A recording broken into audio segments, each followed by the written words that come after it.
Эң кул, эң коркок, эң көзү каранды коом бизбиз. Баягы дуба маяк агып түшүп калат, дуба алып туруп, мындай алып туруп анан алып туруп туктайт элем. Ошондо эң көп сураган нерсем велосипед болчу. Адам үчүн эң чоң сыноо бул жокчулук эмес, токчулук экен.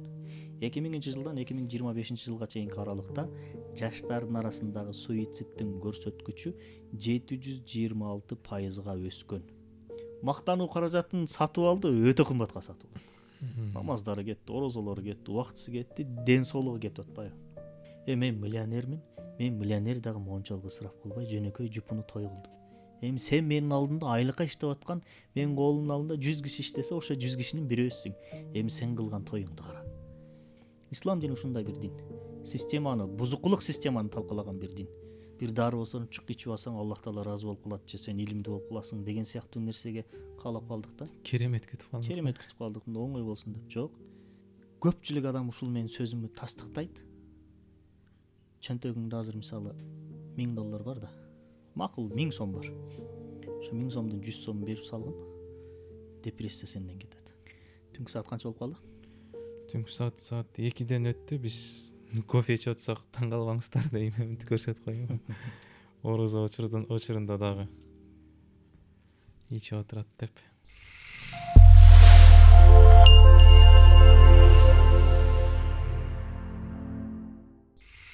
Ассаламу алейкум, урматтуу көрүүчүлөр. Кезектеги маегибизди, подкастыбызды баштап атабыз. Бүгүнкү биздин темабыз Кыргызстан түгөтүүчүлөр, башкача айтканда жеп ичип жаткан коомго айланып баратабызбы? Бактыбыз модадан көз каранды болуп калдыбы? Ысыраптан качан баш тартабыз? Качан чындап бактылуу, качан чындап эркин болобуз деген суроолордун алкагында маек курабыз. Бүгүнкү биздин коногубуз Мансурбек Канназар агайыбыз. Ассаламу алейкум, кош келиңиз. Ошол эле учурда менин өкүл атам. Айт. Өкүл атаң экенин айт, же уялдасың? Жок, айттым го. Дагы жолу. Ошол эле учурда өкүл атам. 5-чи өкүл баласы болом. Анда дароо эле суроодон баштай берсек, биз азыркы учурда жеке адамдар эркинбизби? Эркин жашап атабызбы? Ошол суроодон баштайлы. Эркиндик, Эркиндик. 21-кылымдын эң көп колдонулган сөзү тренд сөз. 20-21-кылымдын эркиндик, сөз эркиндиги, аялдардын эркиндиги укугу, балдардын эркиндиги укугу, эркиндик. Эркиндик деген эмне? Биз эркинбизби? Сыртынан эң эркин коом көрүнөбүз, бирок маңызында эң кул коом бизбиз. Эркин эмеспиз, тилекке каршы. Себеби? Себеби ушундай. Мисалы азыр ошол түгөтүүчүлүк, ысырапкорчулук жаатында сөз болуп атпайбы? Маркетингдин курмандыктары, курманчылыктары. Мисалы мындай. Биз каалаганыбызды жейбиз, каалаганыбызды ичебиз, каалаганды кийебиз, каалаган машинаны айдай алабыз, каалагандай үйдө жашай алабыз, себеби биз эркинбиз деп атабыз да. Мисалы бирөө бир нерсе кылып атса, мен каалаганым жейм, каалаганым кийем, ишиң болбосун дейт да. Мен эркинмин дейт. Ошол адам эң кул адам, эң көз каранды адам. Кандайча? Биз каалаганыбызды жеп, ичип, кийип, айдап аткан адамбыз, бирок ошол каалаганымды деген тырнакчанын ичиндеги сөз биз каалаганды жеп ичпей атабыз тилекке каршы. Башкача айтканда дүйнөлүк түзүмдүн үстүндө тургандар, же болбосо жөнөкөй тил менен айтканда маркетологдор бизге берген, сунуштаган нерсени биз каалаган деп ойлоп алып атабыз. Биз эмнени колдонушубуз керек, жешибиз керек, алар көрсөтүп берет. Алар көрсөтүп атат. Мисалы жалпы эрежелер бар да. Мисалы кандай? Мисалы мен кийип турган джемпер менен джинсыны кийиш. Ким айтты буну? Джинсы менен джемпер кийилиш керек деп ким айтты мага? Ичине мындай бир чыгарып коюш керек деп ким айтты? Же болбосо көйнөктүн жакасы моундай болуш керек деп ким айтты бизге? Ким негиздеди, ким аныктады муну? Көйнөктүн жакасы жок болсо болбойбу мисалы да? Же могу жеңи мнирден болсо болбойбу? Мисалы. Эң жөнөкөй бир мисал айта турган болсок, тамак жедик. Көбүрөөк тамак жеп алдык. Андан кийин бир аз кыйналып калдык. Эмне кылабыз? Биринчи ойго эмне келет? Жубачка чайнайбызбы же газировка ичебиз? Же сагыз чайноо ойго келет, же газдалган суусундук ичүү ойго келет. Газдалган суусундукка келебиз азыр. Сагыз чайноо биринчи оюбузга келди. Маркетке кирдик, дүкөнгө кирдик. Кайсы немени алабыз сагызды? орбит тирол башка жокпу? көбүнчө биз кезиктирген Эми көргөн сунуштаган ушул жерден башынан бир карап көрөлү. Биринчиден сагыз чайнош керек деген нерсени ким үйрөттү бизге? Биз эркин каалагандай сагыз чайнагыбыз келип атат да. Бирок бул сагыз чайноо оюн биз эркин тандай албай атабыз. Бирөөлөр көп жол алсаң сагыз чайнашың керек деп туруп бизди ошол идеяга көз каранды кылып койгон. Бул бир. Экинчиси, эмне үчүн орбит тирол? Каалаганын баары эркин түрдө орбитти тандап алгандай көрүнөт. Жок, биз орбитке кулбуз, көз карандыбыз. Көп тамак жеп алсаң сагыз чайна, кайсы сагыз чайнайсың? Тирол орбит чайна. Бул бүттү. Газдалган суусундук ичүү. Көп тамак жеп алдык, газдалган суусундук ичиш керек. Буну ким айтты бизге? Ким үйрөттү? Сен айтканда чуркасак болот эле, айран ичсек болот эле. Аталарыбыз илгери көп тамак жеп алганда эмне кылышкан? Ат чабышканбы, кымыз ичкенби, эмне кылышкан? Эмне үчүн газдалган суусундук ичиш керек? Бул идеяны бизге ким тыкты? Мээбизге, башыбызга. Маркетинг жарына. Демек биз көп тамак жеп алсак, эмне кылыш керек деген нерседе дагы көз каранды экенбиз. Ушунчалык кулбуз, көп тамак жеп алганда да эмне кылышты билбейбиз, тигилер айткан нерсени кылып атабыз. Газировка ичиш керек. Кайсы газды ичиш керек? Кола, фанта, спрайт. Айран ичсе болбойбу? Кофе ичсе болбойбу, чай ичсе болбойбу? Эмне үчүн кола, фанта, спрайт? Биз кулбуз, көз карандыбыз. Тандоо укугу жок бизде. Чектеп койгон экен да. Чектеп койгон. Ой жүгүртүүбүздө. Тандоо укугу эркиндик деп туруп бизге мыналарды гана тандайсың деп белгилеп койгон, көрсөтүп койгон. Кола ичпе, фанта ичпе, газировка ичпе десең сени караңгыдай көрүшөт. Жок, биз заманбап, биз эркинбиз, кола ичебиз, фанта ичебиз. Эң кул адам сенсиң. Эң көз каранды адам сенсиң. Эркиндик жок сенде. Адамзат коомун алып карай турган болсок, кул өлөөчүлүк коом өттү. Андан кийин феодалдык коом өттү. Кул жана кул өлөөчү. Феодалдык коомдо дыйкан жана жердин ээси. Андан кийин капиталисттик, бизде социалисттик немелер өттү. Ушул коомдордун ичинен эң кул болгон, эң көз каранды болгон доор биз капиталисттик доордун адамдары бизбиз. Айрыкча 21 кылымдын адамдары эң кулбуз. Кул өлөөчүлүк коомдогу бир кул, денеси кул болгону менен эркин ой жүгүртө алчу, эркин айлананы карай алчу. Анда тандоо укугу бар болчу. Биз денебиз эркин, каалаган жака басып тургандай көрүнөбүз визуалдык жактан. Бирок эң кул коом бизбиз. Маркетологдор мына болсага бакыт берет, мына болсага бактсыздык берет деди. Болду, андан чыга албайбыз. Эң кул, эң коркок, эң көз каранды коом бизбиз. Эркиндик эмне? Мисалы дегеле каалаганын кылуу, каалаганын ичүү, жанындагыга зыянын тийгизбөө, бул эркиндикте үйрөттү да. Туурабы? Биз ошону эркиндик деп билебиз. Ошону эркиндик деп билебиз. Каалаганын кылуу, сенин кайсы сезимиң ошону каалап атат. Ичимдик ичкиң келип атат, каалайм ичем, каалайм ичпейм дейт. Эң туура эмес сөз. Сенин нафсың, шайтаның каалаганы үчүн ичип атасың сен аны. Сен мен эркинмин, эч кимге көз каранды эмесмин деш менен нафсыңа жана шайтаныңа кул болуп атасың. Эң кул сен адамсың, эң кул болгон адам сенсиң. Отуруп ал ыйла. Чынык эркиндик эмне? Чынык эркиндик, мисалы, мусулман болгондо биринчи ушул сөздү айтып атышпайбы? Ла илаха иллаллах. Ла жок деп атат да. Жок. Маркетологдун сунуштаганы да жок, отурукташып калган стандарт көз караштар да жок, традиция болуп калган калыптар да жок. Бир Алла бар. Алланын айтканын кылуу, Алланын дегениндей жашоо бул чынык эркиндик. Чынык эркиндик. Бул көчмөндөрдүн жашоо образы эң чоң өзгөчөлүгү ушул да, эркин болушат да көчмөндөр. Отурукташкан, шаардашкан калктардын эң чоң айыбы бул нафстарына, шайтандарына көз каранды кул. Алар комфорттун ичинде жашаш керек, мындай көйнөк кийиш керек, мындай тамак жеш керек, мындай болуш керек. Көчмөн эмне? Көчмөн ал эркин, жада калса бир жерге байланбайт көчмөн. Ушунчалык эркин, бир кудайга сыйынат, бир кудайга баш ийет. Калган ушунчалык эркин ал, жада калса бир жерге байланбайт. Отурукташкан азыр эмне? Биз бир жерден квартира алдык, болду, ошол жерге көз карандыбыз, андан нары чыга албайбыз. Көчмөн эмне? Бүгүн эрте, эртең тиги жерде, эркин тиги жерде. Мындай ар кайсы жерде жашоо укугуна ээ. Ар кандай жүрө алуу укугуна ээ. Көзү көргөн мейкиндик, бүт мейкиндик талаада, тала, тоо, зоолор ошончолук эркин ал. Отурукташкан, шаардашкан эмне? Азыр сыртка чырт тиктечи, көзүңө бетон көрүнөт. Бетон, бетон, бетон, бетон. Чектелип эркиндигибизден ажырап калганбыз. Фантазиядагы, жаратмандык, креативность дагы ошол жерден өлгөн. Демек, чынык эркиндик бул Аллахка кул болууда.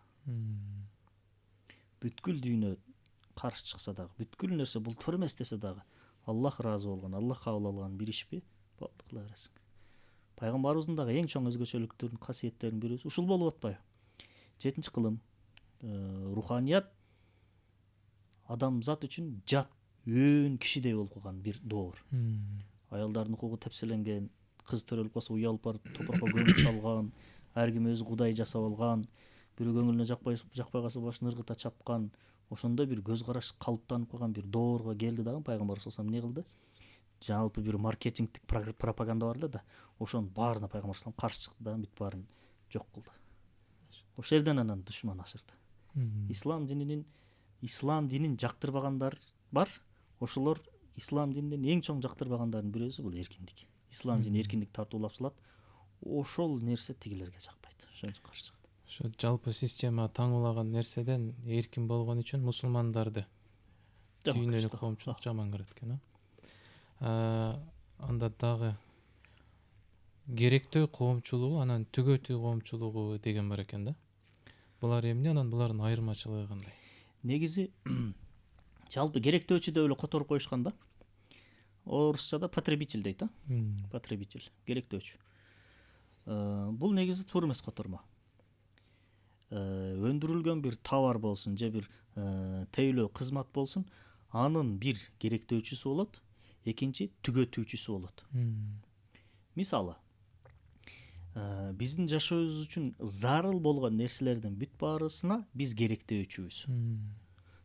Тамак аш, биздин негизги муктаждыктар, жеп ичкен нерселерибиз, кийимдер, жана башка жана башка.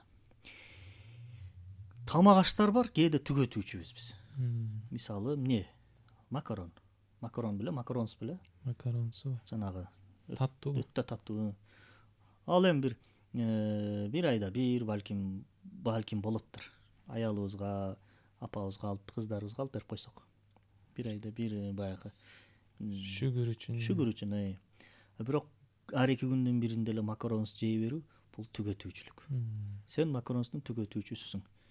Биринчиден ал ден соолукка пайдалуу жок, тескерисинче зыян. Арзанбы? Жок, өтө кымбат. Акчаңа дагы ысырап. Демек, адам Кудай Таалам акыл берген, акылы менен, парасаты менен, көз карашы менен ошентип бир тизмектеш керек экен да. Бул нерсеге мен керектөөчүмүнбү же түгөтүүчүмүнбү? Батыш каалайт түгөтүүчү болуубузду. Могу социалдык тармактар, медиа, бүт бар магнаттар, ошонун үстүндө тургандар, башкаруучулар биздин түгөтүүчү болушубузду каалайт. Мисалы, могуну мен канчага алдым? Сомго айландырганда бир 2000-3000 алдым окшойт. Тиги сырттан алдым. Эми ушул эле жемпирдин моерине бир дүйнөлүк бир марканын атын жазып койду. Сапат деле ушундай эле, неме жиби деле ушул. Эми 1000 кымбат, 1000 бренд болсо деле баары ошо пактан жибин колдонот, же синтетиканы колдонот, туурабы? Же жибектикин колдонот. Андан бир Марста өскөн өсүмдүктүн немесинен тикпейт да.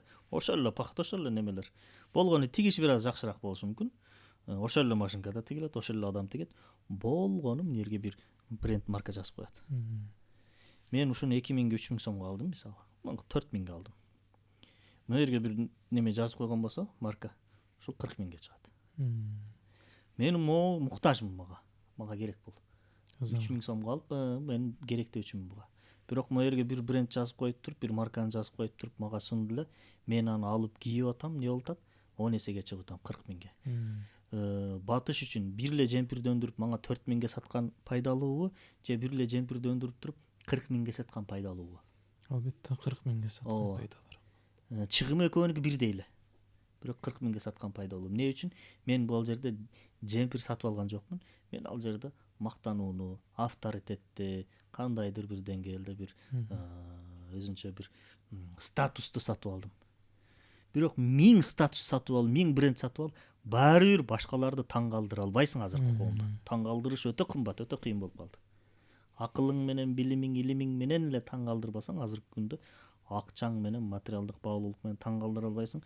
40.000 сомго бир ай тамак жебей могу жемпир алып кийип көчөгө чыксаң, жаныңда бирөө кетип атат, 80.000-ге сатып алган.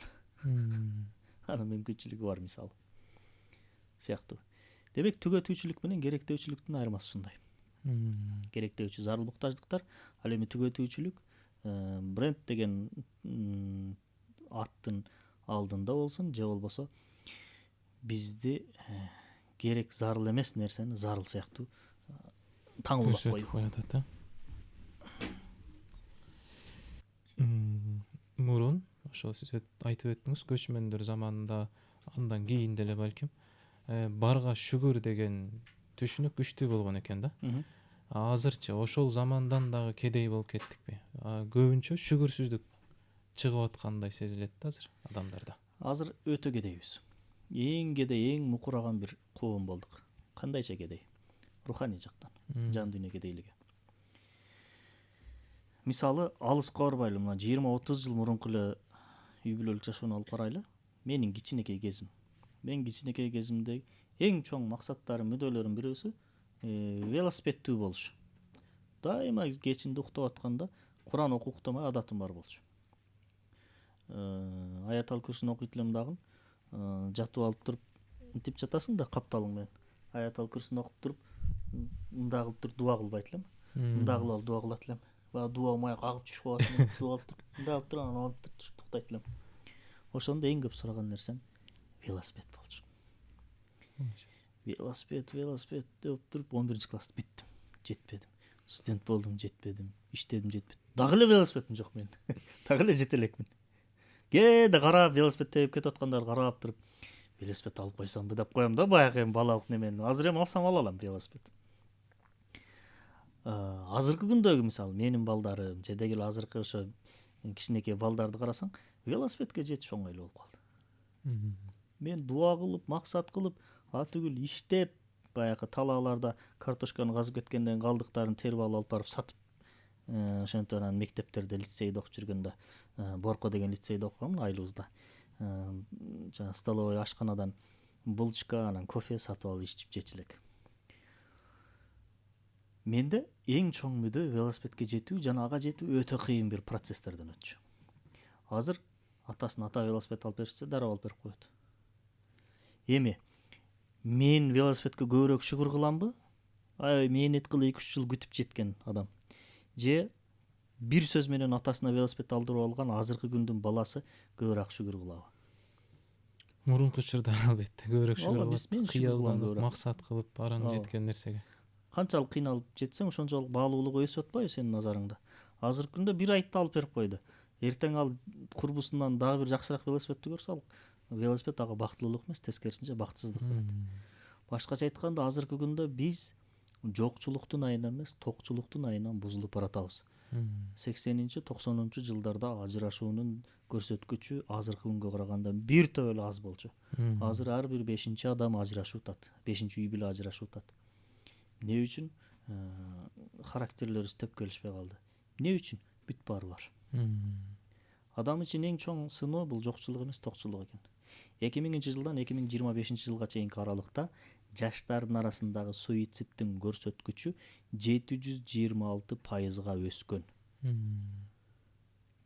Эң сонун бактылуу, жакшы жашай турган, ырахат алып жашай турган бир доордо жашап атабыз, адамдар өзүн өлтүрүп атат. Суицид боюнча дүйнөдө биринчи орунда Корея турат. Кореянын кинолорун көрөбүз, барып келгендерди айтат. Жашоо шарттары өтө сонун коюлган. Мүмкүнчүлүктөр өтө жакшы. Өнүгүп келаткан, экономикалык жактан өнүгүп келаткан бир өлкө. Япония суицид боюнча алдыңкы орунда турат. Эмне үчүн? Суицидтин көрсөткүчү өтө аз өлкөлөр, могу экономикасы артта калган Африкадагы мусулман өлкөлөр экен. Ошолор сыртынан карасаң, ошолор өзүн өлтүрүп алыш керек эле да, жок алар бактылуу жашап атат. Көрбөгөндүн көргөнү курусун деген сөз бар го, шаар көргөн эчки деген сөздөр бар. Демек, материалдык жактан биз канчалык өнүккөнүбүз сайын руханиятыбыз автоматтык түрдө түшүп баратат. Бул нерсе дайыма баягы геометрияда гипербола деп коебу же парабола деп коебу. Бияк өскөн сайын биягы дагы тескерисинче өсүп кете берет. Башкача айтканда, материалдык мүмкүнчүлүктөр өскөн сайын руханий таңкыстык түшөт. Ток кишинин Кудай менен иши жок деген сөз барбы?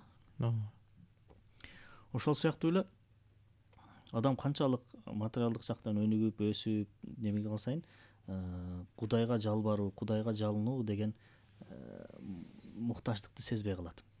Негизи эле адамдын табияты, жаратылышы сыйына турган, кулчулук кыла турган болуп жаратылган да. Бир нерсеге баш ийип, сыйынып, бир нерсеге ишенип жашагысы келет. Ишенбеген эчтекеси жок болсо, кудум эле кармай турган эчтекеси жок бир аскада бараткан кишидей, жиби жок, таяна турган бир таянычы жок бир кишидей, ар бир көз ирмем сайын кулап кете турган бир абалдагы кишидей болуп калат. Ошондуктан материалдык мүмкүнчүлүктөр жакшырган сайын адамда руханий таңкыстык сезилет. Мисалы, могу Орто Азиянын Түркистанды алып карай турган болсок, ислам дини эң жакшы өнүккөн чөлкөм биздин чөлкөм. Эмне үчүн? Себеби биз кыйынчылыкты көп көрдүк. Ошон үчүн Кудайга көп жалбырдык. Баягы түз карай турган болсок, ошон үчүн динибиз дагы, ислам дагы жакшы өнүктү. Кошуна өлкөлөрдө биринчиден материалдык мүмкүнчүлүктөр бизге караганда бир топ эле жакшы болду аларда. Экинчиден кысым деле болду, анда моюн кылыш керек. Бирок материалдык мүмкүнчүлүктөр көбүрөөк болгондугу үчүн аларда проблемалар дагы биз сыяктуу көптөгөн көйгөйлөр, согуштар, башаламандыктар болбогондугу үчүн алар Кудайга сыйынуу, жалбаруу, сурануу деген муктаждыкты көп сезбей калды. Ошондуктан ач кезде Кудайым мага рызкы бер деп жалбаргандан көрө, жалбаргандын деңгээлине караганда ток кезде Кудайым мага, Кудай өзүң жардам бер, бизди сакта деп жалбаруунун деңгээли Кудайдын астында дагы да көйдөрөөк, дагы да күчтүүрөөк. Сахабалар бале келбей калганда ыйлашчу экен го. Аллах мени унутуп койду депчи. Ошол сыяктуу экен. Бул жерден дагы сүннөт жолун кармануу менен чыга алабыз. Мүмкүнчүлүк бар кезде, жашоо жакшы кезде канчалык көп сен Кудайга жакындаганга аракет кыласың. Ошол мааниге да. Могул социалдык тармактар ошо түгөтүүчүлүк коомуна кандай таасир берип атат? Муну дагы да күчөтүп атабы? Социалдык тармактардын функциясынын эң биринчиси биздин эмоциябыздан кармады да. Мисалы, ар бир адамда мактанылуу деген бир сезим бар. Бирөө мактап койсо мана көтөрүлүп калат. Азыркы коомдо, доордо внимание жетпеген бир коом болуп атат. Дыккаттуу, внимание, көңүл буруу жетпеген бир ушундай бир доор болуп атат. Социалдык тармактын эң чоң функцияларынын биринчиси түгөтүүчүлөрдүн коомун түзүү. Карасаң, мисалы, ачсаң эле маркетингдик бомбардировканын астындабыз. Ачсак эле башталат. Мисалы, пайгамбар саллаллаху алейхи хадиси бар. Үй бүлөлүк жеке жашооңду башка бирөөгө айтпа дейт, арам дейт. Азыр мисалы, мен үйүмдө кандай жашап атам, аялыма кандай мамиле кылам, эл билбейт, эч кимге айтпайм да, мисалы. Эми мен аялыма кантип гүл бергенимди, мисал катары, кантип баягы макарон таптап бергенимди, торт таптап бергенимди, анын кантип көңүлүн алганымды бүт баарын тартып чыгарсам, башка бирөө көрүп алып туруп сыгылып баштайт, кыжылат болуп баштайт, түгүл ажырашып кетет. Аялдарда ошондой атаандашуу, бирөөнүкүн көрүп, ошону ээрчип кетүү деген нерсе өтө күчтүү болгондуктан, ошол сезим менен кармап туруп көптөгөн үй бүлөлөрдү бузуп жиберип атат. Социалдык тармактар ушул сыяктуу бир тактикаларды, ыкмаларды колдонуу менен биринчиден бизди аңкоо түгөтүүчүлөрдүн коомуна айландырып баратат. Сатып ал болду бүттү. Сатып ал. Керекпи, керек эмеспи, ала бер. Иши кылса чөнтөгүңдө акчаны тигилерге беришиң керек, анын нерсесин алышың керек. Болгондо да кымбатка, мүмкүн болсо кымбатка ал. Экинчиси, алар каалагандай, алардын мүдөөсүндөгүдөй бир коомго айлануу. Биринчи, түгөтүүчү бир коом болушубуз керек алар үчүн. Экинчи, алар эмнени берсе, эч ойлонбостон, анализ кылбастан, мындай эле алып кабыл алып алуу. Алардын баалуулуктарын, алардын сунган бизге берген нерселерин. Сыяктуу. Ошондуктан 21-кылымда баарыбыз кул болуп калышыбызга эң чоң кызмат кылган платформа бул социалдык тармактардын платформасы. Мурдагы доорлордогу радио дагы, андан кийинки гезит дагы, телевидение тармагы дагы, кино индустриясы дагы мынчалык кызмат кыла алган эмес. Эң күчтүү азыр барган сайын күчөп баратат. Бийик жерден бир нерсени ыргытсаң, ылдыйлаган сайын ылдамдуулугу күчөйт ба? Ошол сыяктуу бул түгөтүүчүлүккө үйрөткөн пропаганда дагы барган сайын күчөп, эффективдүүлүгү дагы ошончолук жогорулап баратат. Азыр адамдар өздөрү билбей калды, эмне жагат, эмне жакпайт экен. Мисалы, мен студент кезимдеги эң чоң мен ойлонуп ушуга жетсем экен деген мүдөлөрүмдүн бирөөсү эң башында сынактар болчу. Манастын экзамендерин билесиң. Өз эмгеги менен тапшырышың керек. Түнү күнү отуруп окуйт элек. ушунчалык болчу эле. Ал кездер Бишкекте жарык көп өчөт эле. Шамды коюп алып, шамдын алдында окуп атыптыр, үргүлдөп кетип, чачтар күйүп кеткен күндөр болгон. Эртеси барып экзаменге барып, экзамен жазып атып уктап калып, карасаң 10 мүнөт калган болуп, шашылып жазып тапшырган күндөр болгон. Университетти бүтүргөндөн кийин жумуш тиги бүттү да. Жанагы жеттиң, багындырдың. Жумуш деген нерсе чыкты. Жакшы жумуш тапсам экен, жакшы студия тапсам экен деп туруп неме кылдым, ага жеттиң. Андан кийин жаңы нерсе чыкты, эми үйлөнүш керек. Үйлөнүш керек, үйлөндүң, жеттиң ага дагы. Бир аз неме бүттү. Андан кийин не болду? Телефон алыш мисалы. Андан кийин машина алыш, андан кийин үй алыш. Бүт барына жетип келе атасың да. Дагы эле бүтпөй атат. Жеткенден кийин ашып кетсе 3-4 күн да. Рахат. Мисалы үй алдың, бир жума үйүм бар деп чыркап отурасың да. Азыр үйүмө барсам, жаңы үй алгандагыдай менде бир бактылуулук жок. Эмне? Мен эми чоңураак 2 бөлмөлүү, 3 бөлмөлүү, 4 бөлмөлүү, 2 кабаттуу үйлөрдү карап баштадым. Себеби мен кээ бир досторумдун 2 кабаттуу үйү бар, кээ бир досторум 2-3 квартирасы бар, кээ бир досторумдун 4 комнаталуу ичи аябай кооздолгон квартиралар бар. Азыр мен да ошондой болуп атат. Үйлөнүш керек деп турчумун да. Үйлөнгөнгө жеттик. Эми үйүбүз жок, үй алыш керек деген бир максат болуп атат да. Эми токтобойт экен да. Мисалы үйлүү болуп ага аракет кылуу жаман нерсе эмес. Эми бул баягы чоңун айтып койдук. Мисалы жөнөкөй телефон. Телефондун бир маркасын алдың, жаңысын бир айдан чыгарып коюшту. Аны алдың, дагы жаңысы чыкты. Кетип утасың да. Башкача айтканда, гедонисттик адаптация.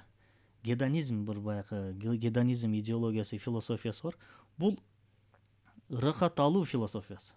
Не болсо болсун, сен рахат аласың. Рахаттын кулусуң. Ошол рахатка адаптация болуп каласың. Бир нерсеге жеттиң, рахатын алдың, ал болду. Баягы сагызды чайнаганда ширини кетип калат го. Экинчи нерсеге жетишиң керек. Ага жеттиң, рахаты бүттү. Ал албетте жакшы, пайдалуу нерсе болсо го жакшы дечи.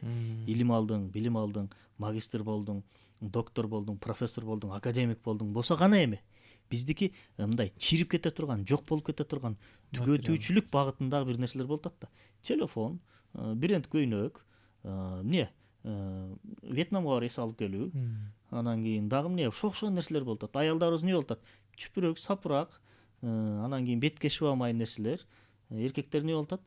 Билегин жонойтуп алыш, көкүрөгүн шиширип алыш деген сыяктуу нерселер болуп атат. Утурумдук жок болуп кетүүчү, кээри бизге зарыл болбогон нерселерди кечтетип калдык ошол гедонисттик адаптацияны.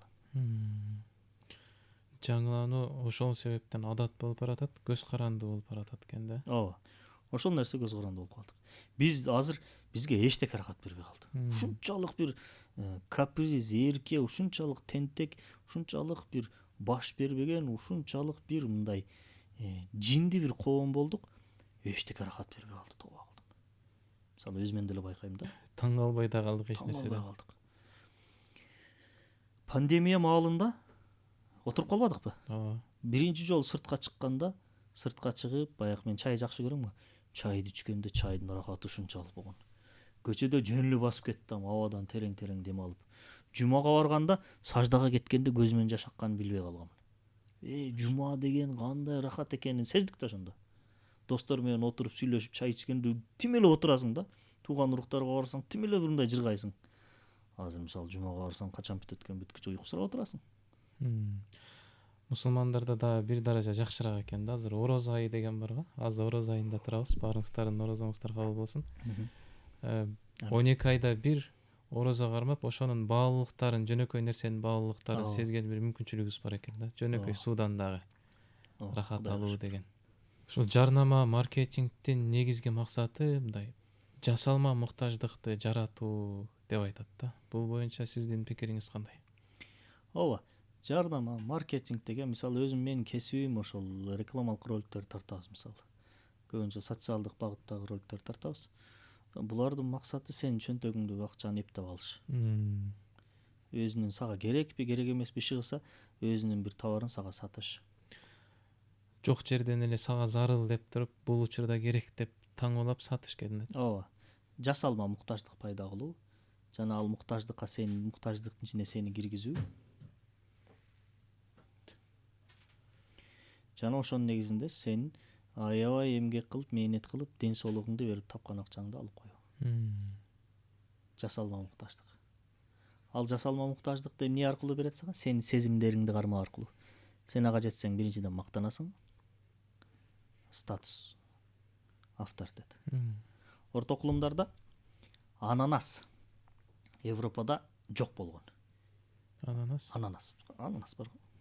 Европада жок болгондо эң баалуу мөмөлөрдүн бири ананас болгон. Анан Европада ушундай тейлөө чыккан, кызмат чыккан. Ананасты ижарага беришкен. Анан бүгүн мисалы сен үйүңдө конок чакыра турган болсоң, ошол ананасты ижарага алып кеткенсиң да столдун ортосуна коюп туруп конок чакыргансың. Коноктор келген, "О, Мусанын үйүндө ананас бар экен." Эч ким тийбейт ага. Бүттү, коноктор кетти, эртеси кайра алып барып бересиң жана ананасты. Анын эртеси ал ананасты башка бирөө алып кетет. Мактаныш үчүн. Авторитет көрүнүш үчүн өзүнчө бир. Ошентип этегинде ананас чирип кеткен. Бирок столдун ортосунда турган. Ошондой жасалма статустарды, жасалма мактаныш, рия деген нерселерди европалыктар сатып алган. Азыркы күндө жок, бар. Ошол ананас сенин столуңда турган кезде келген коноктор деле билген сен аны арендага алып келгениңди. Бүт баары эле билип эле турат. Анан сыртынан жасалмалуулук. Азыркы күндө деле ананас бар. Биз кийген баягы бренд кылып кийген кийимдерибиз ананас. Биз көтөргөн телефондор баягы муктаж болбогон, зарыл болбогон телефондорубуз, бренд марка телефондор ананас. Биз айдаган машиналар баягы кыймылдаткыч күчү өтө чоң болгон, мындай статустун байларын айдай турган машинасы деп аталган машиналарды айдоо. Азыркы күндө ананас. Биз ошондо сиз айтып аткан нерселерди чөнтөгүбүздөн артып калып аткан үчүн алып аткан жокпуз. Бир жасалма мындай авторитет кылыш үчүн алып атабызбы? Ооба. Чыныгы байлар мактанбайт. Кээ карасаң, кээ байларды билем мен, аябай байларды билем чириген. Айдаган машинасын карасаң биздикиндей эле. Ал машинадан ашып өтүп, машинаны А чекитинен Б чекитине жете турган каражат катары гана карап калган бир адам ал. Муктаждыкты чечүүчү. Ал ашууну ашып өттү ал мурда эле.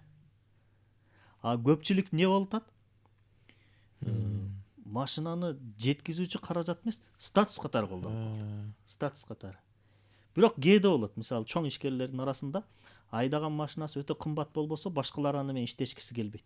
Мажбур түрдө кымбат машина айдашат алар байкуштар. Ал адамдын өзүнө койсоң, ал фит менен деле жүрө берет. Ага бул жерден бул жерге жетсе болду. Чыныгы байлар ушундай мактанууга муктаж эмес булар. Мактанганга аракет кылып, өзүн көрсөткөнгө аракет кылып кыйналгандар кайра эле айланып келип жанагы байкуштар. Мактануу каражатын сатып алды, өтө кымбатка сатып алды. Намаздары кетти, орозолору кетти, убактысы кетти, ден соолугу кетип атпайбы? Бир сен курактуу жаш жигит Москвада иштептир. Бир фирмада. Москвада иштеп, 1 жыл иштеп, чогултуп, акча таап келип туруп, той бериптир 500 кишиге. Анан тойго камерага тарттырып, 3-4 камера. Ышыгса кыргыздын тоюну билесиң. Ошентип анан дискин көтөрүп алып туруп кайра иштегени кетиптир. Жаш келинди таштап коюп, кайра иштегени кеткен.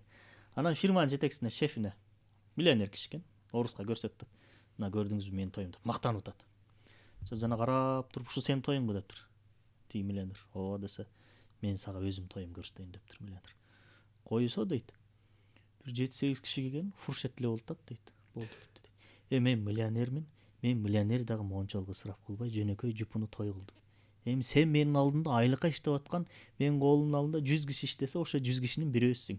Сен кылган тоюңду кара. Демек, ошон үчүн силер маякта иштеп жүрөсүңөр дейт. Биздин бир атактуу байкелерибиздин сөзүн окуп калдым эле. Кыргыз эгер чет өлкөдөгүдөй өзүнүн мекенинде иштесе, дарбазасы алтындан болмок деген. Эмне үчүн эми ошондой кылып баратабыз? Жөн эле жашай берсек болбойбу? Сөзсүз ошондой кылышыбыз керекпи? Биринчиден, капа болбой аңкообуз. Баарыбыз аңкообуз. Капа болбойлу. Китеп окубайбыз. Китеп окугандын образын жаратабыз. Китеп азыр илим булагы эмес, аксессуар болуп калды. Мына мисалы саат тагып турам мен. Мен саат тагыштан максатым убакыт карашпы? Жок. Убакыт карасам мына да бар да. Дүйнөнүн кайсы жерин сурасаң эмне болуп калат? Аксессуар болуп калды да. Бул 30 жыл мурун убакыт көрсөтүүчү нерсе, буюм болчу, каражат болчу. Азыр аксессуар болуп калды. Китеп дагы ошондой болуп калды. Жөн эле коюп. Коноктор келсе катар тизип койгон, ачсаң жапжаңы бойдон. Барактар бири-бирине жабышып калган ачыл элек китептер. Окулган китептер аз карарып, жыртылып кетет. Ичине караганда сырты туруш керек, кооздук картина сыяктуу. Дуалдагы китептер аксессуар болуп калды, илим булагы болбой калды. бүт нерселер баягы мактануу каражаты болуп калды. Эмне үчүн мактануу каражаты болуп атат? Себеби биз ошо китеп окубайбыз, жан дүйнөбүз ачыкка, алсыз, ашыкча комфорттун ичине кирип алып, айрыкча биз эркектер ашыкча комфорттун ичине кирип алып туруп өзүбүздү жоготуп койдук. Бүркүт кылып жаратты эле Аллах Таала, суур болуп алдык. Бүркүт менен суурдун айырмасын билесиң да? ооба. Бүркүт болуш өтө кыйын экен. Бүркүт асканын үстүндө экен үйү. 4 тарабынан аркыраган шамал согуп турат. Дайыма суук. Элестет, сырттагы суукту көрүп атасың да? Эми ушундай суукта асканын башында канча минус 20, 30, 40 градус суукта бүркүт ошол жерде жатат, жашайт. Катаал жерде жашоо өткөрөт экен да. Бирок бүркүт тиктегенде эле жүрөгүң күчүн алып коет. Бүт баарын үстүнөн учат. Даражасы улуу, бийик, какайып турат, олуттуу. Суурчу? Жылуу жумшак. Суур эң астында жылуу жумшак неме, бирок суур сасып турат. Биз суур болуп алдык да. Эркекти Кудай Таалам үйдүн ичинде отуруп алып, мынтип жылуу жумшакта бала чака аялдарың менен мынтип жашап, тынч, кичине курсак байлап жаша деп жараткан эмес Аллах Таала. Үй бүлөң карайсың, балаң карайсың, үйдө муктаждыктарын камсыздайсың. Бирок эркектин негизги миссиясы, мүдөөсү, максаты сыртта, талаада, токойдо, тоодо, согушта. Азыркы замандын согушу, азыркы замандын мергенчилиги кайсы? Сыртка чыгып иштейсиң, эмгек кыласың, үй бүлөң муктаждыгын камсыздайсың, андан ашканын коомчулукка, мамлекетке, үммөткө керектүү нерселерге жумшайсың. Эркектин негизги милдети ошол. Аялыңы, балаңы багып эле жашай бер деп жараткан эмес Аллах Таала. Пайгамбар салламдын хадиси бар ооба. Нафака деп коет. Турак жай менен, кийим кече менен, тамак аш менен камсыз кылуу. Бирок ушуларды гана аткарыш үчүн жараткан эмес. Бул мындай эле нерсе, 10% эле нерсе. Негизи 70-80% үммөткө, мамлекетке, жалпы адамзатка кызмат кылыш керек эркек киши. Ал үйдө бала чаканы карап, ал катындардын иши. Сыртыбыздан карасак сакалдарыбыз бар, билектерибиз мындай таш жарлайын деп койгон, үндөрүбүз каркырап, өзүнчө мындай ахиллес болуп калганбыз. Бирок характер мүнөзүбүз суур. Түрктөрдүн немеси жагатта бир атактуу же көрүнүктүү бир адам чыкса, ал тууралуу көптөгөн мындай маалыматтар, докладдар жазылат да. Бизде ата бабаларыбыз тууралуу эч кандай маалымат жок да. Аны мүдөө кылып, максат кылып жазган киши дагы жок. Эмне үчүн билесиң ба ошону? Ошону сурайын. Түрктөрдө империялык өтмүшү бар. Анан булар колониялык жашоону жашабады. Биз тилекке каршы колониялык жашоону жашап калдык. 1862 орустар Ташкентти басып алды, жөөттөрдүн жардамы менен. Алым кулаталык орустарга каршы согушту, бирок чыккынчылык менен өлтүрүлдү дагы, орустар кирип келди дагы. 1991 жылга чейин бул чөлкөмдө орустардын колониясы болуп турдук. Орусия, империянын андан социалисттик мамлекеттер. Ошондой колонияга бир кирип чыккан эл, коом кудум эле баягы рак болгондо рентгендин баягындай нур менен дарылоого кирип чыккан сыяктуу адам болуп калат экен. Рак болгон адамды неме кылат го, баягы нур менен дарылайт го. Ошонун чачтары, сакалдары түшүп, иммунитети өтө түшүп кетет. Өлүп деле калат, көтөрө албай. Ошол сыяктуу бир колонияга кирип чыккан коом да ошол сыяктуу болуп. Өзүнүн кимдигин, эмнелигин, негизги өзөгүн жоготуп коюшат. Биз тилекке каршы ошондой бир коом болдук. Бирок бизде ислам болгондугу үчүн бир даража иммунитет бар болду да, туруштук бердик. Ислам жок болгондо анда могу якут, тува, чукчалардай болмокпуз. Көздөрү жыпшык, кыргыз эле фактура, бирок аттары Георгий, Иван. Бирок азыр ошол колониядан чыктык да. Бир дагы эле ал колониянын ордун ашказан колониясы ээлеп калды окшойт. Ошол баягы өзүбүзгө келе элек руханий таңкыстык маалда руханиятка бир салымдар болуп жасалган неме болду. Бирок ошодон толук баягы калыптана элек кезде анын үстүнө үстөккө босток болуп пропагандалар басып кетти. Бирок ушуну унутпаш керек. Башынан бери биз колбуз деп атабыз, бирок ушуну унутпаш керек. Мисалы, Хэллоуинде 5-6 бетин жинди кылып боёп алган жаш кыргыз балдарды карап, же болбосо 8 мартта тизелеп сүйлөшкөн кызына гүл берген 1-2 жинди жаштарды көрүп алып эле үмүткө түшпөш керек. Бул коомдун ичинде Түркистан болсун, же ислам дүйнөсү үммөт болсун, же түрк дүйнөсү болсун, коомдун ичинде кармаган жеринен суусун чыгара койгон, бүтүндөй үммөттү көтөрүп кете турган, бизди жаркын нурга алып бара турган көптөгөн жаш жигиттер, улан кыздар тарбияланып келатат. Балким кээ биркилери ошондой үммөткө кызмат кыла турган, мамлекетти көтөрө тургандар балким убактылуу адашып клубтарда же бир ичкен жерлерде, ошондой жерлерде жүргөндүр убактылуу. Анан алар дагы баягы өзүнө келип, өзүнүн баягы негизги образына кайткан кезде эч ким токтото албай турган бир агымдын бир бөлүкчөсү болушат. Бүткүл системага каршы чыккан адамдар чыгат. Бар. Негизи биздин биринчиден динибиз жана биздин иденттүүлүгүбүз ошондой. Динибиз не деп атат? Пайгамбар салам келгенде эле баягы бузукулукка каршы чыкты. Ислам дини бузукулукка каршы чыгат. Эмне үчүн ислам динин жаман көрүшөт? Себеби бүткүл бузукулукту жок дейт, токто дейт. Мисалы бир тайпа, бир группа болсо, бирөө бүт баарын уруп аткан болсо, ичинен бир адам чыгып туруп, токто, биз эмне үчүн сенин таягыңды жешебиз керек десе, баягы адам биринчи ошону жок кылыш керек болот, туурабы? Себеби өзүнө тарапкерлер чогулуп туруп, тиги системаны талкуулайт. Ислам дини ушундай бир дин. Системаны, бузукулук системаны талкуулаган бир дин. Сыртынан пропаганда кылып атышат, терроризм деп атышат, радикализм деп атат, исламизация ыйлап атышат, боздоп атышат, чыдабай атышат. Эмне үчүн? Себеби алардын жалпы дүйнөлүк бузукулугун, системасын таш талканын чыгарган бир система ислам дини. Тарыхтарда далилденген. Ошол эле кезде биздин түрк тилдүү элдерди деле карасаң, качан 2-3 адамдын башы бириксе, бир дөөлөт куруп алып туруп, ошол доордун эң күчтүү державаларын талкалаган. Метахан, Мөдөшаны деп жүрөт. Кытайды канча жолу талкалады. Ушулардан коргонобуз деп Кытай сепилин курушты кытайлар. Атилла Европаны титиретти элестет. Европаны басып алган кол башчылар ким бар? Өздөрүнөн чыккан бирөөлөр кийин эле басып албаса, бияктан барып туруп Европаны бүтүндөй басып алып туруп, Атилла германдарга барып алып туруп айтып атат.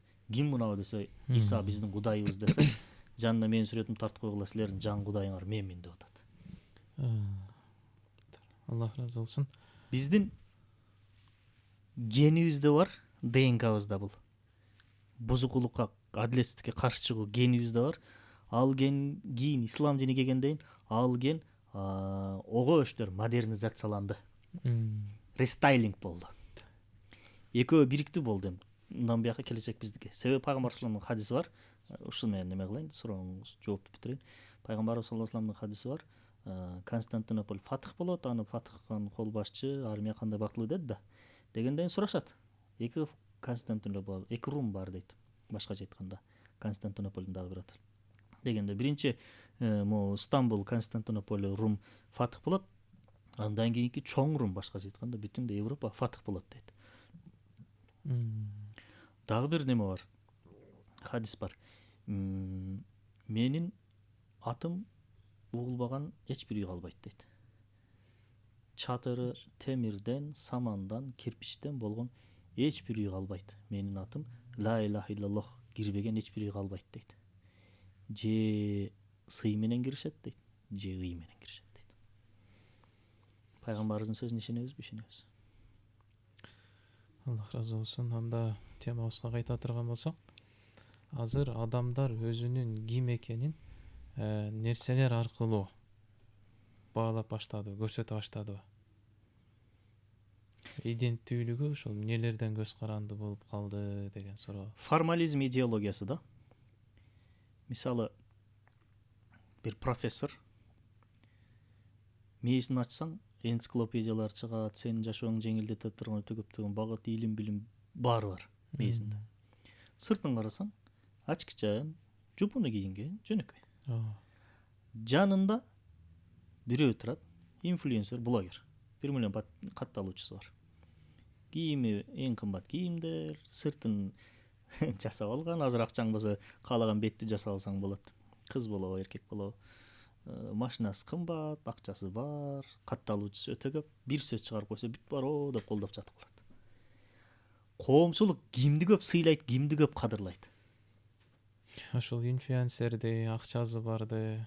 Себеби формализм doğru бул. Формализм идеологиясы формага маани берет.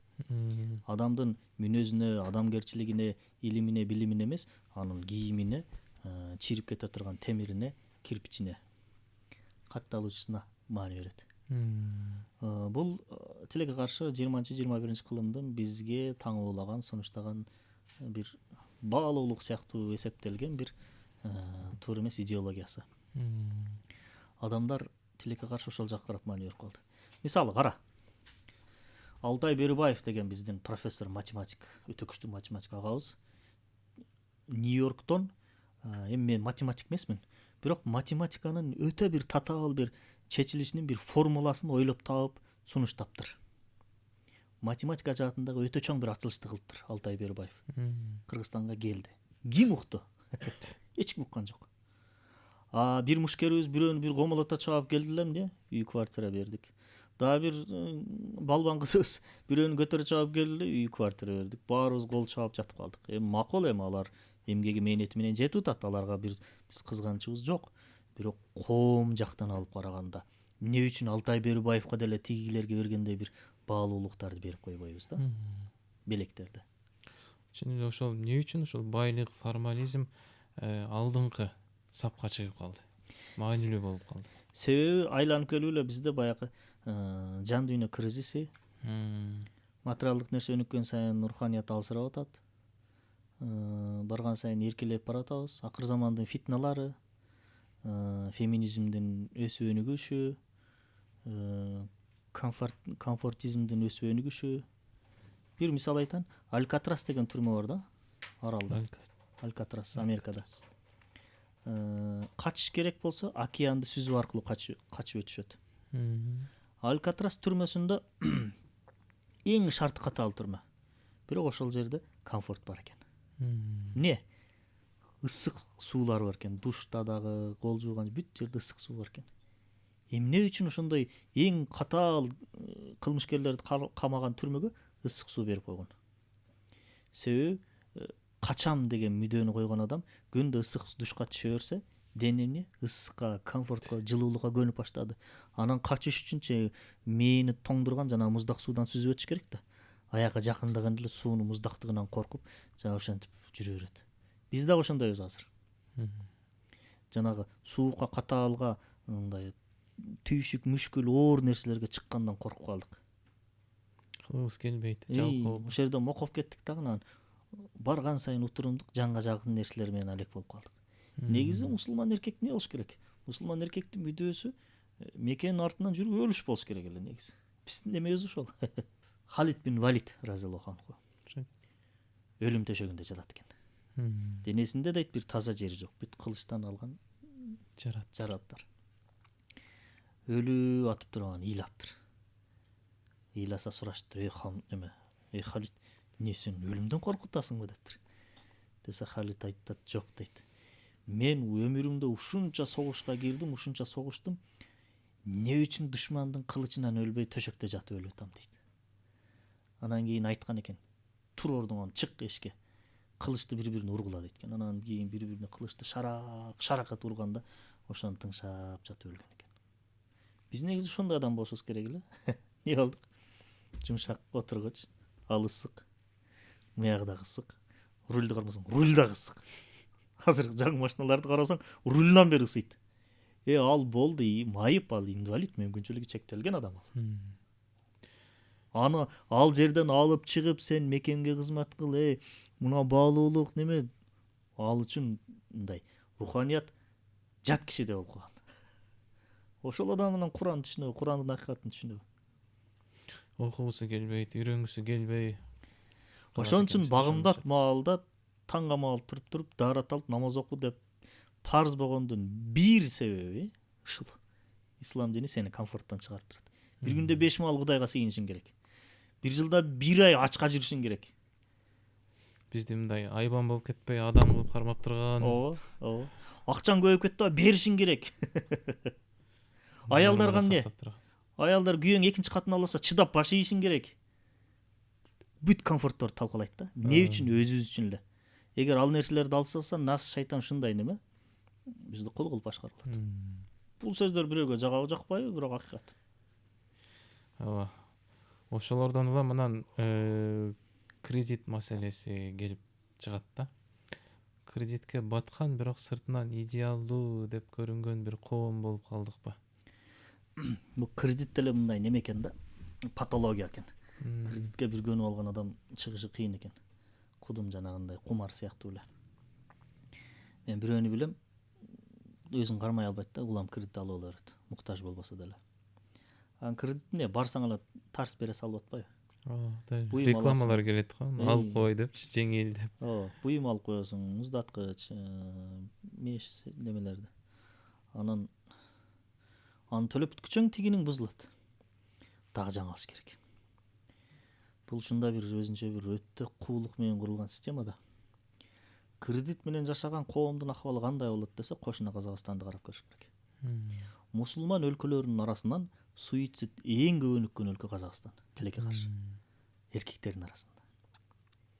Андан кийин дүйнө жүзү боюнча аборт боюнча Казакстан 3-орунда турат. Жаңы эле статистика чыкты. Үй бүлөлүү эркектер өзүнүн баласын ДНК тест аркылуу текшертишсе, үй бүлөлүү эркектердин балдарынын дээрлик 30% өздөрүнүн баласы эмес болуп чыкты. Өздөрүнүн баласы эмес болуп? Ооба. 30%. Эми себеби билбейм. Непорочное зачатие болбосо керек. Мария менен өстөй. Ошончолук. Кредит менен жашаган коом мына мисал ачык эле бизге. Куранда коомдорду көп айтат го, талкаланган, Аллахтын балеси келип жок болуп кеткен коомдор көп айтылат го, Лут коому, жана башка. Бизге булар өрнөк сабак болот да бир жагынан. Ошол сыяктуу өрнөк каалайсыңбы, мисал үлгү каалайсыңбы, мына Казакстан кошуна. Демек, түгөтүү көбөйгөн сайын бактылуулук азайып баштайт. Рахат бербей калат. Рахат бербей баштайт. Аялыңа күндө гүл бере бергин. А сен үйлөнгөнүңө канча болду? 2 жумадан өт. Азыр эми анча неме эмес, мисалы бир 4-5 ай жашагандан кийин күндө гүл бере бергин. Биринчи күнү сүйүнгөнүнөн ыйлайт. Экинчи күнү сүйүнөт, ыйлабайт. Үчүнчү күнү сүйүнүп эле коет. Биринчи күндөрү аяк статустарына чыгарып, жаным аркы берип. 10-чу же 20-чы күндөрү рахмат деп коет. Же сенин көңүлчүн коет. Сенин аялың жаман болгон үчүн кандай кылбайт. Эркек деле адам деле ошондой. Бир баалуулуктун, рахаттын үзгүлтүксүз болуусу ошонун баасын түшүрүп берет. Биз суолчу адамдар ушундай жаратылганбыз да. Ушундайбыз да. Мына дагы бир суроо ошол. Эмне үчүн жөнөкөй карапайым жашоо уят болуп баратат? Суроолор мындай. Жаман башкача суроолор болду да. Ошо мага да таң калыштуу болуп кетип атат. Сааттар 2 болсо. Эгер моонун ичи бош болсо, сыртына көп маани берип калат. Адамдын интеллектиси, илим билими, ыйманы канчалык күчтүү болсо, утурумдук өтүүчү нерселерге анча маани бербей баштайт. Бул деген иштебей коет, неме кыл, жок, ал нерсени Кудай Таалам парыз милдет кылып койгон. Мындай карасаң, профессорлор же өтө илимдүү аалымдарды карасаң, кийингени карасаң, жупуну. Элимне дейт, уят менен иши жок. Жок. Бул баягы ислам дининин берген эң күчтүү бир баалуулугу да. Сен Алла эмне дейт? Аллага бул нерсе жагабы жакпайбы деген мүдөө менен жашашты үйрөтөт да. Башкача айтканда ислам дини жанагы бүткүл маркетингдик системаны талкалап сындырып атат да. Эрдогандын жакшы сөзү бар. Батыш бизди өтө жаман көрөт дейт, ислам дүйнөсүн. Бирок биздин акчабызды өлө жакшы көрөт дейт. Эмне үчүн Батыш дайыма ислам өлкөлөрүн 19-20 кылымдарда басып алып келген? Себеби биринчиден кен байлыгын ташып кетиш керек болгон. Экинчиден алардын өндүрүшүн сатып ала турган базар керек болгон буларга. Аңкоо сатып алуучулардын коому керек болгон. Ошол эле Африканын түндүк тараптары, араб мамлекеттери, андан бери келе берсек, Түркстан чөлкөмү, Малайзия, Индия жактар бүт баарыбыз эмне болдук? Европанын, Орусия империясынын экономикасын көтөрдүк. кен байлыгыбызды алар алып кетет, анан кийин өндүргөн алардын өндүрүшүн унчукпастан түгөтөбүз. Ушул нерсени сындырган, жокко чыгарган Курандын бир аяты бар. Жегиле ичкиле ысырап кылбагыла дейт. Сионизм, европалыктар, европалык дегенде бүт баары жаман эмес, эми баягы бузукулукка, бүткүл жамандыкка кызмат кылган европалыктарды айттым. Бул бүтүндө эмес, ошолордун бир бөлүкчөсү. Булардын эң жаман көргөн аятынын бирөөсү ошол жегиле ичкиле ысырап кылбагыла. Бул аятты мен окудум, ишендим, жана ага баш ийип ошого жараша жашап баштадым. Не кылтам? Мен үчүн бренд жок. Ла илаха иллалла деп атам. Бир Алла бар, Алладан башка эчтеке жок. Эмне жок? Бренд жок, комфорт жок, мактануу жок. Жанагы куру мактанып мардаймай деген нерселер жок, рыякорлук жок. Бир Алла бар. Амалыңарда Алланын ыраазычылыгы болуш керек. Алланын ыраазычылыгы болуш керек. Анын элчиси кулу ким? Мухаммед саллаллаху алейхи вассалам. Эми Алланы ыраазы кылып, Мухаммед саллаллаху алейхи вассаламды ээрчип үммет болуп жашайм. Дегенде тигилердин өндүрүшү, экономикасы негизги рычагы талкаланып кетет да. Бойкот да ушул жерден чыгып атат. Ошондой көз караштагы адам жөнөкөй жашайт да. Эмне үчүн жөнөкөй жашоо уят болуп калды дедиңби, не дедиң суроо? Ооба, жөнөкөй жашоо мында уят болуп калды. Ушул нерселерди, ушул баалуулуктарды түшүнбөгөн адам үчүн жөнөкөй жашоо уят болуп калат. Эң маданиятсыз, эң билимсиз, илимсиз, эң караңгы адам жөнөкөй жашагандан уялат. Кудум эле жанагы ананас мисалында күлдүк го, мисалы күлкүлүү окуя да. Өзүнүн көчүгү жыртык, анан ананасты арендага алып барып столуна коюп, кайра барып тапшырып аткан сыяктуу да. Караңгылык да ал. Өзүнүн пикири, ою, көрүшү, иденттүүлүгү жок. Жок, кул ал. Мисалы, Европада дагы бир нерсе болгон. Чириген тиштер мода болгон Европада. Кимдин тиши канчалык чирсе, ошончолук авторитет болгон. 90-жылдары бизде баягы тиштерин жалтыратып алтын салып алган мода болгон го. Тиши жакшынакай эле агалар эжелер деле тиштерин буздуруп алтын тыгып алган. Ошол сыяктуу эле Европада чириген тиштер мода болгон. Эмне үчүн? Себеби кимдин тиши көп чирисе, ошол шириндик көп жейт деген көз караш пайда болгон. Шириндикти ким көп жейт? Акчасы көп. Демек бул тишинин чиригенине караганда акчасы көп бай экен деп туруп тиштерин чиритип жүргөн. Азыр деле ошондой элебиз. Тишибиздин чиригени менен мактанабыз. Туура. Буга чейин да учкай токтолуп кеттиңиз, анан дагы кененирээк ошол бул түгөтүүчүлүктүн үй бүлөгө тийгизген таасири тууралуу да бир аз айтып кетсеңиз. Түгөтүүчүлүк үй бүлөнү ажыратып атат азыр. Кандайча? Аларга биринчи максаты алардын маркетингтердин ажырашкан үй бүлө керек. Мисалы, сен барсың, аялың бар, буйруса бала чакалуу болосуңар, 4 балаңар бар. Кудай сактасын, 4 балаң бар, аялың менен жашап атасың. Сага канча муздаткыч керек? Бирөө. Телевизор канча керек? Бирөө. Килем бирөө керек, диван бирөө керек. Жанагы духовка бирөө керек. Кудай сактасын, ажырашып кеттиңер. Сага 2 үй керек. 2 муздаткыч керек. 2 килем керек. 2 кондиционер керек. Сенин муктаждыгың 2 эсеге өсүп атат. Башкача айтканда, муздаткыч өндүргөн фирма сага бир муктаждыктыч сатып эле ошентип отуруп калгандан көрө, экөөңү ажыратып коюп туруп, аялыңа бир, сага бир муздаткыч саткан аларга пайдалуураак болуп атат. Ошон үчүн сени ажыратканга аракет кылып аталар. Жасалма муктаждык пайда кылуу дегендин бир немеси ушул. Ажыратуу, бузуу, талкалоо максаты. Тамеки өндүрүүчүлөр деле ушул неме менен башталган. Тамеки өндүрүүчүлөр башында 1920-30 жылдары мындай карап ойлонду дейт. Караса эркектер чегет, аялдар чекпейт. Анан сүйлөшкөн дейт, токто. Биздин клиенттердин, кардарлардын жарымы жөн эле жүрөт экен, ысырап болуп атыптыр. Буларды деле чектиртип, буларга деле саталы да. Сатууну 2 эсеге көбөйтөлү. Кандай кылабыз? Аялдарга чектиртиш керек. Аял киши тамеки тартуу христиан дининде, ислам дининде эмес, христиан дининде өтө бир уят, өтө бир төмөн нерсе болгон. Не кылабыз? Эдвард Барни деген маркетологдордун атасы, маркетингдин атасы. Ошону чакырып келгенде ал ойлонуп отуруптур, мындай кылабыз деген. Не кылабыз? Эң атактуу аялдарды аянттарга чыгарып тамеки тарттырабыз. Мерлин Монролор чыгып элдин алдына жүрүш жасаган. Марш жасашкан, тамеки тартып. Аялдар чыгып алып туруп, атактуу аялдар, актрисалар, театрдын актрисалары атактуу болгон да ал кезде. Биздин тилде айтканда инфлюенсерлер чыгып алып туруп, биз эркинбиз, каалаганы кылабыз деп, жиндилер, башы жоктор анан элдин алдына чыгып алып тамеки тарткан. тамеки тартканда анан берки жинди коом анан коом бүт барып ошентип тамеки ошентип анан тартып кетишкен баары дейт. Миллиондогон аял рактан айынан өлдү. Миллиондогон аялдардын боюндагы балдар майып, инвалид, келе соңго псих болуп өлдү. Ошол Эдвард Барнинин өзүнүн аялы өпкө рагынан өлгөн. Ошол сыяктуу үй бүлө ажырашса буларга пайдалуу. Ошон үчүн ажырашууну пропагандалоо азыркы кезде феминизм аркылуу бир себеби дагы ушул. Бир себеби, көптөгөн себептер. Бул нерселер албетте үй бүлөнүн фундаментин, пайдалуулун бузуп атат. Жана айтпадыкпы, мынчалык немелер коом ажырашкан эмес тарыхта. Рахмат. Эми жаштарга кайтып келсек, ошо түгөтүүчүлүк коомдун жаштарга тийгизген таасири жаштардын баалуулуктарын өзгөртүп атабы?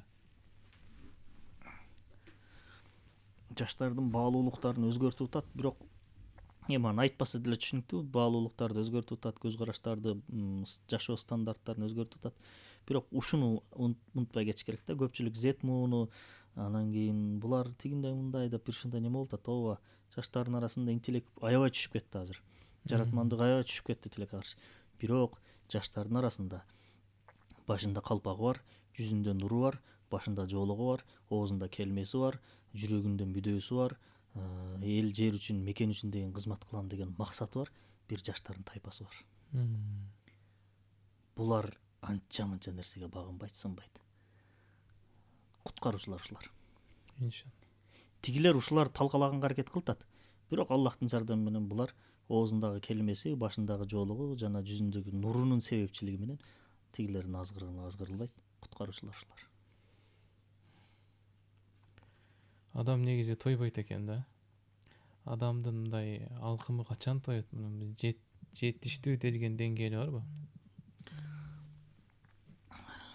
Мисалы, бул каалоолордун баары Кудай Таала тарабынан берилген да, эң негизгиси. Мисалы, бул дүйнөдө 1000 миллионер болсоң дагы, ашып кетсе 1,5-2 чыны лагман жейсиң. 10 чыны лагман жей албайсың. 1000 бай бол, 1000 метр квадрат үйүң болсун, бир четинде эле жатасың. 1000 метр квадратта мынтип жата албайсың да.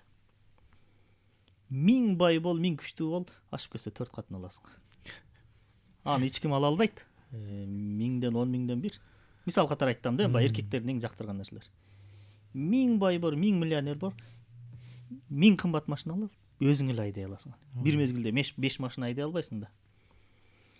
Демек, бул каалоолор, бул талаптар кандырылбай калып кетет да.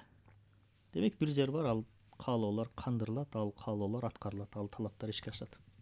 Бирок бул жерде эмес, Ал кайсы жер бейиш? Бейиште канча чоң жер шарынчалык бир участок берилет дейт. Анан алтындан, хрусталдан сарайлар берилет дейт. Балдар, сүттөр дарыялардан агып турат дейт. Алманы бир тиштесең башка даам, 2 тиштесең башка даам дейт. 70 миң хури дейт, не дейт, бүт бар дейт. Бул биздин каалоо талаптардын бар болуусу биринчиден бейиштин бар экендигине далил боло алат экен. Экинчиден ал кандырылбай калып кетсе, Аллах Тааланын адыл деген исми чагылбай калат экен. Аллах адилеттүү да, ар бир муктаждыкты берүүчү да. Демек ал башка жакка калып атат экен. Болгону биз ошо кээ бирки каалоолорубуздун чегин аркы дүйнөгө калтырып турушубуз керек экен. Бул дүйнөдө кайсы сезимибизди толук кандыра албасак, тигинүүдө ошол сезимибизди эң мыкты, эң улуу даражада кандыра алабыз, тойгозо алабыз. Демек, бул жактан ал сезимдерибизди тойгузабыз деп, ара болбой эле коюшубуз керек экен. Баары бир тойбойт экен. Өмүр жетпейт. Мисалы, саякат кылганды жакшы көрөм мен. Ушул күнгө чейин мүмкүнчүлүгүм деле элдикинде эмес мен саякаттоого. Бирок барган жерлерим Мекке, Медине болду, Түркиянын кээ бир жерлери болду, Өзбекстан болду, Казакстан болду, Малайзия болду, Сингапур болду, Индия болду. 7 жерге барыпмын. Дүйнөдө дагы канча жер бар бара турган. Картаны карасаң башың айланат. Малайзиянын дагы бир эле шаарына бардык, Сингапурдун да бир эле жерине бардык, Индиянын бир жерине бардык. Мен каалайм бүт баарын көрүп чыксам дейм да. Өмүрүм да жетпейт, убактым да жетпейт, акчам түгүл эле жетпейт. Демек, бул сезим калып кетти да. Аны каякта иштетем? Иншалла тиякта иштетем. Насип кылса. Аллах насип кылсын баарыбызга. Эми ушул түгөтүү деген жок болсо, биз эмне жок болуп кетебизби? Биздин экономикага зыяны барбы? Эмне үчүн ушул түгөтүүнүн артынан жүрөбүз дагы эле? Түгөтүү экономиканын генератору эмес. Түгөтүү экономиканын талкуулоочу бир система. Түгөтүүчүлүктүн артынан жалкоолор, бекерпоздор, мамлекетке нааразы болуучулар пайда болот. Мамлекеттин эшигин карап отуруп, мамлекет жардам бербей атат, мамлекет каякты карап атат деген аңкоо эркелерди пайда кылат. Керектөөчүлүк экономиканын генератору. Чыныгы мукташтыкты. Түгөтүүчүлүк бул сенин мамлекетиңдин өзүң өндүрүшүңдү эмес. Бул түгөтүүчүлүк еврейдин жана батыштын товарларын алып, аларды байытып атасың. Башкача айтканда өзүңдүн улуттук экономикаңды тигиге огош бетер көз каранды кылып атасың. Биз азыр көпчүлүк жерде айтылбаган сионизмдин күчтөнүшү жана дүйнөнү мүмкүн болушунча колуна алып, өзүнө кул кылып ала турган бир системага кызмат кылып атабыз түгөтүүчүлүк менен. BlackRock деген сыяктуу дүйнөлүк корпорациялар бар. Биз көрүп аткан бүткүл дүйнөлүк деңгээлдеги бренддер баары ошого биригет. Булар миллионер дагы эмес, миллиардер дагы эмес, триллионер. Булардыгы триллион деп эсептелет капиталы. Сыртынан карасаң буларга эч ким күчү жетпегендей. Бирок Аллах Тааланын күчү бүт бар. 18 000 ааламды оңойло башкарып койгон Аллах Таала. BlackRock не болуп калыптыр, сионизм не болуп калыптыр Аллах Таалага. Ошондуктан түгөтүүчүлүк бул улуттук экономиканы талкуулоочу система. Генератор эмес. Аллах разы болсун. Анда ушул түгөтүүчүлүк коомчулуктан чыгуу жолу барбы? Ысырапкорчулуктан мындай чыныгы бакытка кантип жетебиз? Чыныгы эркиндикке кантип жетебиз? Качан жетебиз? Ушул тууралуу бир айтып берсеңиз.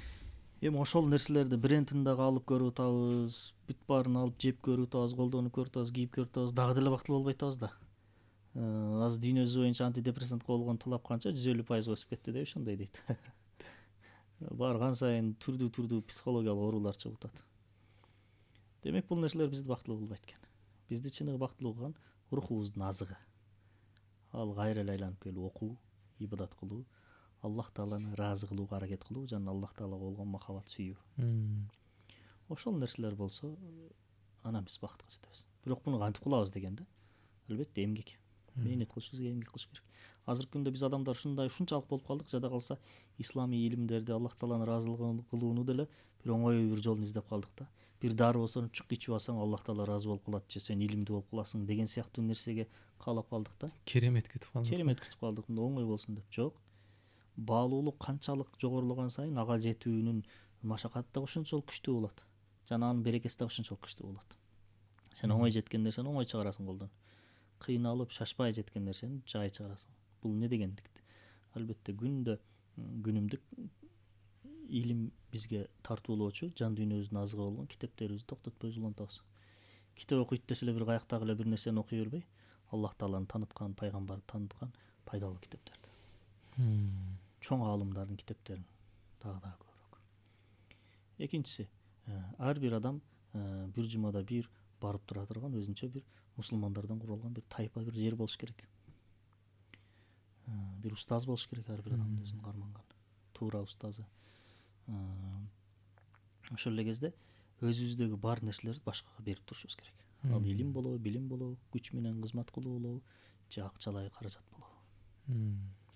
Чыныгы бакыттын немеси ушул. Көпчүлүк адам ушул менин сөзүмдү тастыктайт. Чөнтөгүңдө азыр мисалы $1000 бар да. Макул 1000 сом бар. Ошо 1000 сомдун 100 сомун берип салгын, депрессия сенден кетет. Кайрымдуулук, зекет, садага берүү, бирөөлөргө жардам берүү сенин байлыгыңды дагы көбөйүшүнө себепчи болот. Бирок жеке психологиялык жактан алып караганда сени психологиялык жактан депрессия, стресстен арылтат. Өтө күчтүү антидепрессант ушул. Анда да бир рахатты коюп коюптур да. Рахат бар. Бериш кыйын, типтир бериш жаман кыйын. Бер үзүлүп кетти да. Анын соогун элестетесиң, аны алгандан тиги канчалык даражада жыргап атат. Албетте аны бирөөгө мактанбайсың. Ичиңен ойлонуп, мояңдан бир өзүнчө бир мындай жылуулук, нур пайда болот. Аны ал акырын чоңоюп сен тоңуп калган жан дүйнөңдү, муз болуп калган руханиятыңды акырын эритип жумшартып жан дүйнөңө бир шамчырак жагып коет. Бирөөнүн муктаждыгын чечип берүүдө, бирөөгө жардам берүүдө да Аллах бир рахат коюп койгон экен да. Дофамин коюп койгон экен.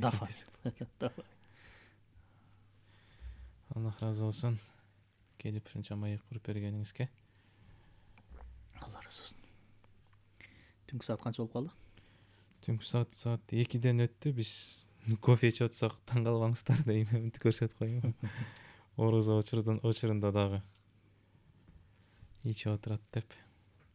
Анда Аллах разы болсун. Эгер дагы бир калып кеткен ой пикир сөздөрүңүз болсо, айтып кетсеңиз. Бул тема менен боюнча бир 2 күн 3 күн токтобой сүйлөсөң деле түгөнбөйт. Кыскасы айтарыбыз, маркетингдин кулу болбой, Аллахтын кулу болойлу. Рекламанын кулу болбой, Аллахтын кулу болойлу. Комфорттун же болбосо жан дүйнөгө жаккан нерселердин кулу эмес, Аллахтын кулу бололу. Ошол негизги ачкыч ошол. Аллахка кантип кул болот десек, учкай айтып өттүк, жана изилдөө, илим аркылуу кул болобуз. Анда ушунча убактыңызды бөлүп келип бергениңиз үчүн Аллах разы болсун. Биз дагы акырын коштошо берсек, анда ушуну менен биздин берүүбүз дагы акырына келип жетти. Эгер пайдалуу болгон болсо, жакты деген белгини басып, бөлүшө кеткенди дагы унутпаңыздар. Ассаламу алейкум, рахматуллахи ва баракат. Орозоңуздар кабыл болсун.